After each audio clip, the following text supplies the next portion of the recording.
মুনমুন ব্ৰহ্ম ডাঙৰীয়ানী যিবিলাক কথা কৈছে এইবিলাক চব বেচলেছ। প্ৰথম দিনাৰ পৰাই তেখেতে যেনেকৈ ব্যৱহাৰবিলাক সংসদৰ আমাৰ এছেম্বলিৰ ভিতৰত আৰু বাহিৰত দেখাই আছে, সেইটো খুব মানে আনফৰ্চুনেট। পৰ্বতজৰা অঞ্চলটোৰ পৰা তেখেতে জিকি আহিছে।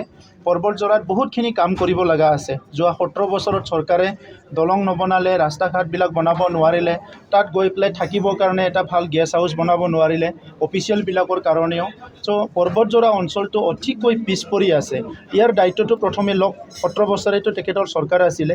আৰু আজি যিবিলাক বেচলেছ কথাবিলাক তেখেতে ক'বলৈ আহিছে, তেখেতে ক'ৰ পৰা মেচিন পালে আৰু মোৰ মেচিনৰ পিছে পিছে তেখেতে ঘূৰি আছে। তেখেতৰ মেচিনটো দেখাই দিয়ক।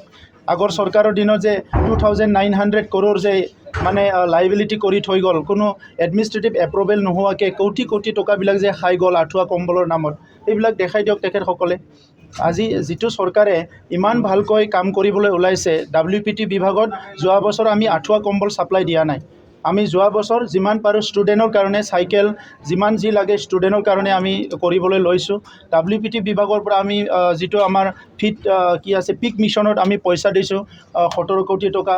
আমি WPT ডিপাৰ্টমেণ্টৰ পৰা আমি অনচুমঠাই দিছোঁ দুখীয়া পৰিয়ালবিলাকক 5,000 টকা। আমি ইয়াৰ পৰা মানে জ্ঞান চোৰাং দিছোঁ এডুকেশ্যনৰ কাৰণে 5,000 টকা 9,000 ষ্টুডেণ্টক। চ' কোনো এটা টকা আমাৰ চৰকাৰত মিছ ইউজ হোৱা নাই আৰু কোনো এটা বিভাগে তেনেকুৱা মিছ ইউজ কৰা নাই। আমি সঘনে মিটিং কৰি থাকোঁ। তেখেতসকলৰতো বছৰত এবাৰো মিটিং নহৈছিলে, আমি সঘনে মিটিং হৈ থাকোঁ। ইভেন মুখ্যমন্ত্ৰী ডাঙৰীয়া আহি পেলাই আমাৰ লগত ইয়াত আলোচনা কৰিছে, ইয়াৰ বিভাগীয় মন্ত্ৰীবিলাক কৰিছে, ইয়াত ফাইনেন্স ডিপাৰ্টমেণ্টৰ বিষয়াবিলাক আহিছে। কিন্তু তেখেতসকলৰ কেগ ৰিপৰ্টবিলাক চাওক, যোৱা 17 বছৰৰ কেগ ৰিপৰ্টটো চাওক আপোনালোকে। চব তাত কেগ ৰিপৰ্টে মিছা কথা ক'ব নোৱাৰে।